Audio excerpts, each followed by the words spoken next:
Kush and Chemtrails, the world's most dangerous podcast. You got anything else? I want to get mystical, dog. I was going to ask. Yeah, do you? I got some mystics for us, man. Let's you know do how it. we do. I do know how you do. So it's time to get holistic. Well, let's bring this shit in, baby. Mystic. Holistic. Mystic. Holistic.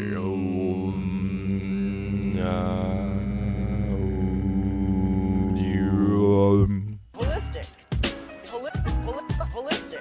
Mystic. Holistic. Mystic.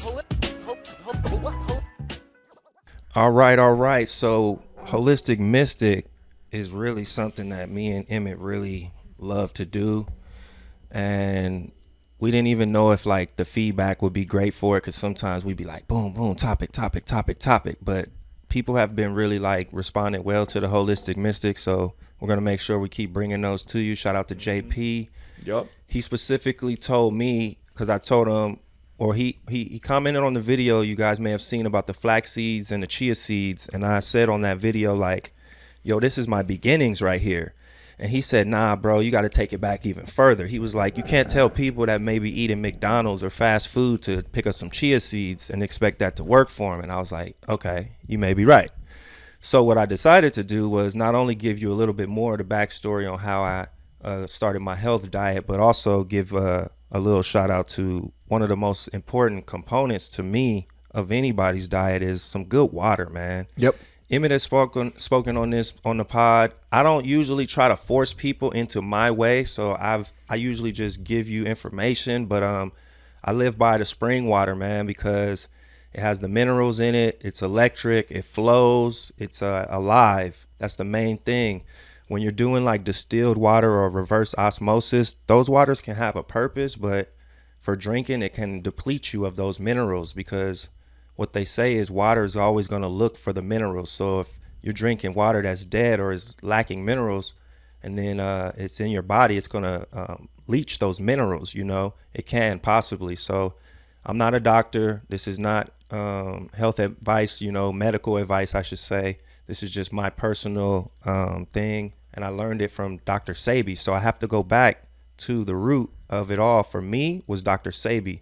And it's bigger than health, because it's just a conscious decision to live an electric life, you know, and that starts with your diet, because that's what you're putting into your body. But then it goes into everything, like just your thoughts, you know, being connected to the earth, being grounded, like we talk about on the pod, you know, getting that sunshine, being out in nature, smelling those smells, you know, that natural pheromones, you know, getting disconnected from all this static electricity that we got, you know, following us around all the time and causing free radicals and messing up our natural endorphins, you know what I mean? So instead of the birds and the bees and the smells and the beauty of life waking us up, we're woken up to an alarm or a notification and shit. So I would say, you know, one key thing to start with is the water. You know, any good cleanse starts with some good water.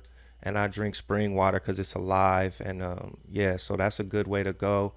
But also, like I was saying with Dr. Sebi, he told a story, man, that really resonated with me. So I'm going to try to share it the best capacity I can, because Dr. Sebi's, a lot of his material has been taken down from YouTube, because as people know, there was a lot of deaths of the great healers of the world, a lot of the natural holistic healers.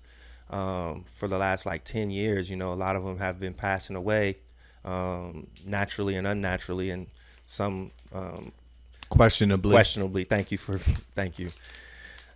So with that being said, Dr. Sebi, he told a story of a woman barefoot, and it's so funny that I'm barefoot right now, just so happens, barefoot in the jungle, and she had everything she needed, and she lived abundantly and immaculately and in tune, and didn't have any health issues, and the food was supplied by the land around her, and the herbs were her medicine, you know.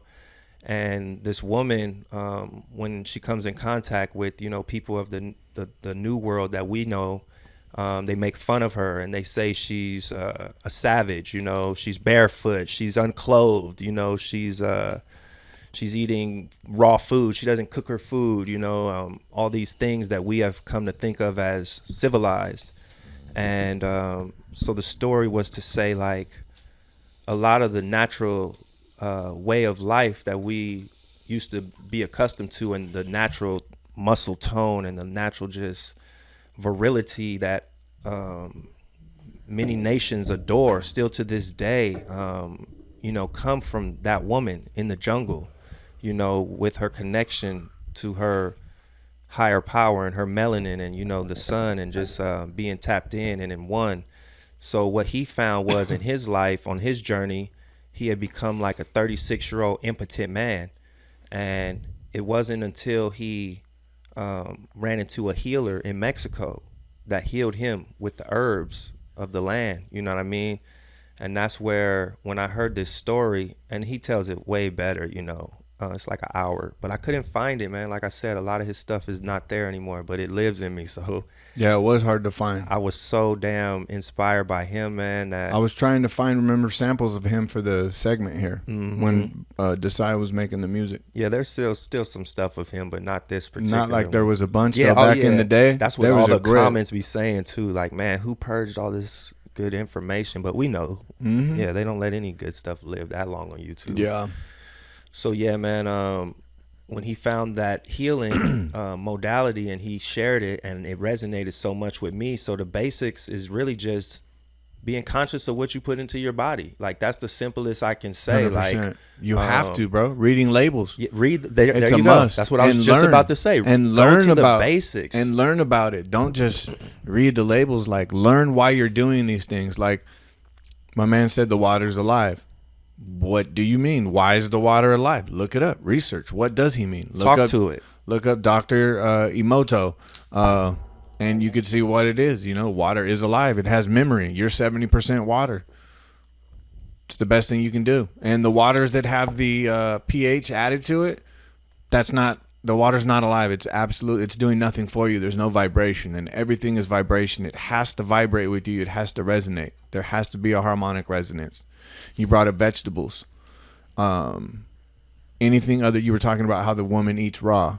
Eating raw vegetables is the best way. If you're not going to eat them raw, steam them. If you cook them and they change colors, guilty. I love to grill my vegetables.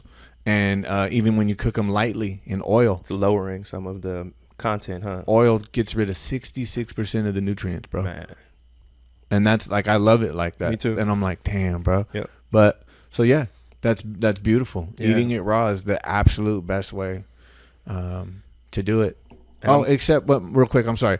Potatoes. Potatoes are the only ones that when you heat it, the nutrients go up. Nice. Yeah. Yeah, and unfortunately, potatoes don't make Dr. Sebi's list because he X's out anything that he feels is starch-based. Yeah, so I still eat potatoes. For sure. And, like, sweet potatoes. Yeah, but Sabi's that's list not is even like, on Sebi's list. Yeah. You got to be a thug to get on Sabi's list. Yeah. That fool's like, it's good, it's doable, but there's a lot of crutches I still have. Yeah, me too. I love cheese. It's the foundation, though. Sebi, for me, is the foundation of the diet.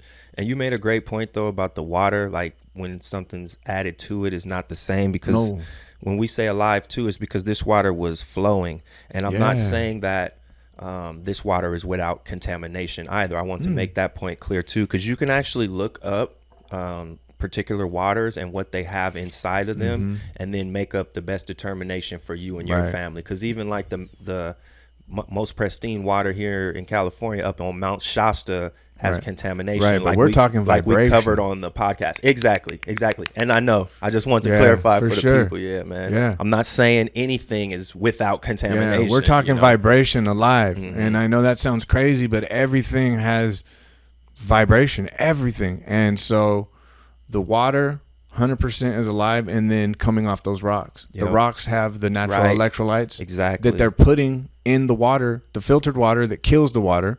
And you talk about the flow. It's how giving important electricity. that flow is. Yeah, because we're The flow- electricity, people. The We're flow, electric. when it goes through pipes, copper pipes in your homes, and it has to go through all this, it affects the water. We're saying the water is alive. Correct. It's forcing the water to, it's like herding cattle. Right.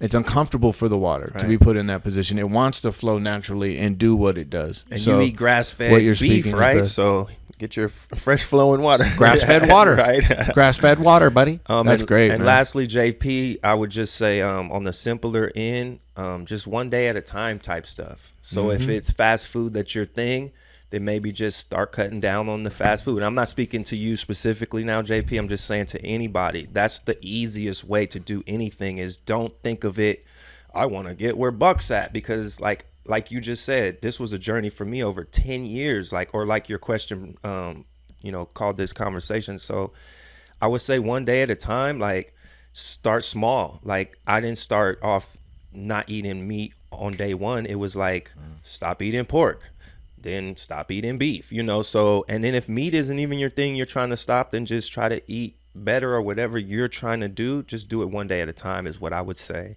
Because it's just about a choice. Because what happens is, this the last thing I want to say is, Dr. Sebi spoke on how our taste buds were like hijacked, and I realized it. So for me, a lot of my inspiration comes from my kids, because it was low key like a science experiment to me. And that's why I get so irritated sometimes when people give them things outside of the science experiment, because I feel like y'all never gave my science experiment a real shot. You know what I mean? Like, and I get it, man.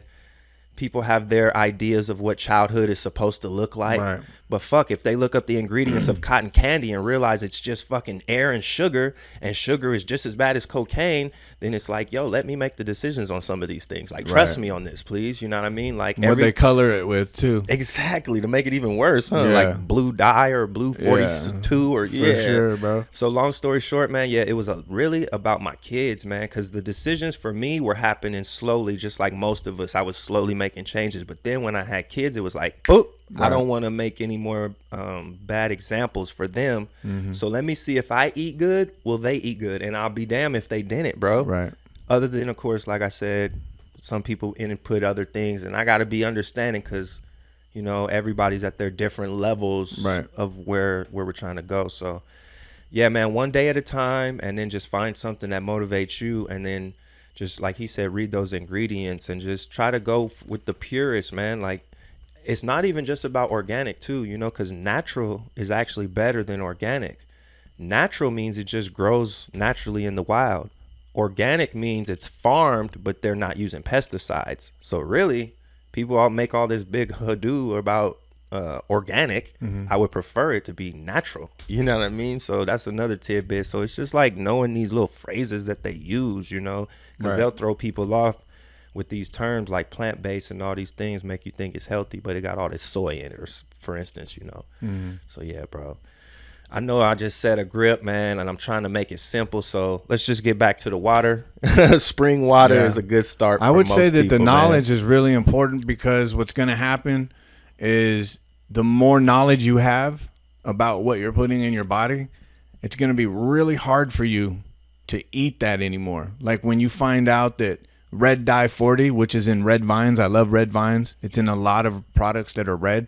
When you find out that gives you nervous tics, like you start doing that shit over some red vines, I'm good. I'm not going to have red vines anymore.